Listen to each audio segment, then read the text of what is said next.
he was very much capable. He would tell me, I'll die with a brass in my chest, just because I am not gonna die an ordinary death like nobody would know. दोस्तों, 5 जुलाई को राष्ट्रपति द्रौपदी मुर्मू ने सेना और अर्धसैनिक बलों के जवानों को उनकी साहस और वीरता के लिए कीर्ति चक्र और शौर्य चक्र से सम्मानित किया। सेना और अर्धसैनिक बलों के 10 जवानों को कीर्ति चक्र से सम्मानित किया गया, जिसमें से 7 को मरणोपरांत इस सम्मान से नवाजा गया। कीर्ति चक्र से सम्मानित होने वाले जवानों में शहीद कैप्टन अंशुमन सिंह भी शामिल थे, जिन्हें मरणोपरांत इस सम्मान से नवाजा गया।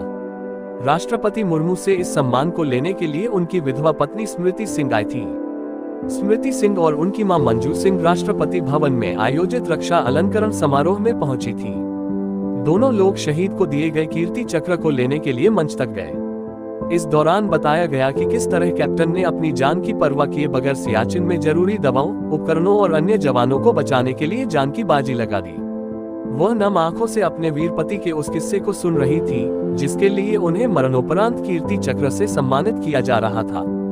सफेद रंग की साड़ी पहनकर आई स्मृति ने दबदबाए आंखों के साथ राष्ट्रपति से कीर्ति चक्र सम्मान हासिल किया।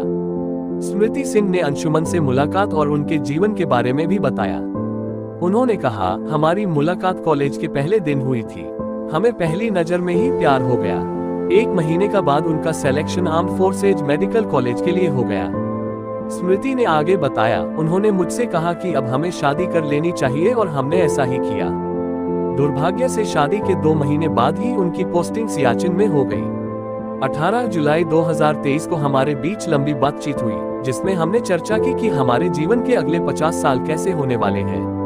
19 जुलाई की सुबह हमें फोन आया कि अंशुमन अब दुनिया में नहीं है। शुरू के 7-8 घंटों तक हमें यकीन ही नहीं हुआ, मगर अब मेरे हाथ में कीर्ति चक्र है, इसका मतलब है कि ये सच है।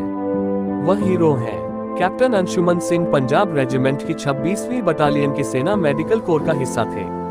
वह ऑपरेशन मेघदूत के तहत सियाचिन में मेडिकल ऑफिसर के तौर पर तैनात थे। 19 जुलाई को सियाचिन के चंदन ड्रॉपिंग जोन में हुई भीषण अग्नि दुर्घटना के दौरान अंशुमन ने वहां फंसे लोगों को बाहर निकालने में मदद की। इसी दौरान मेडिकल इन्वेस्टिगेशन सेंटर तक आग फैल गई।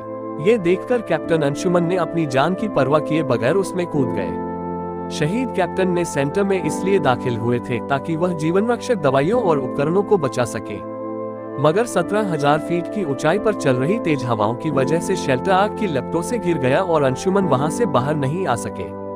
दोस्तों, ऐसे हीरो हमारे देश की शान है। उनकी वीरता और बलिदान को सलाम है। अगर आपको ये वीडियो पसंद आया हो तो लाइक और शेयर जरूर करें और चैनल को सब्सक्राइब करना ना भूलें। धन्यवाद।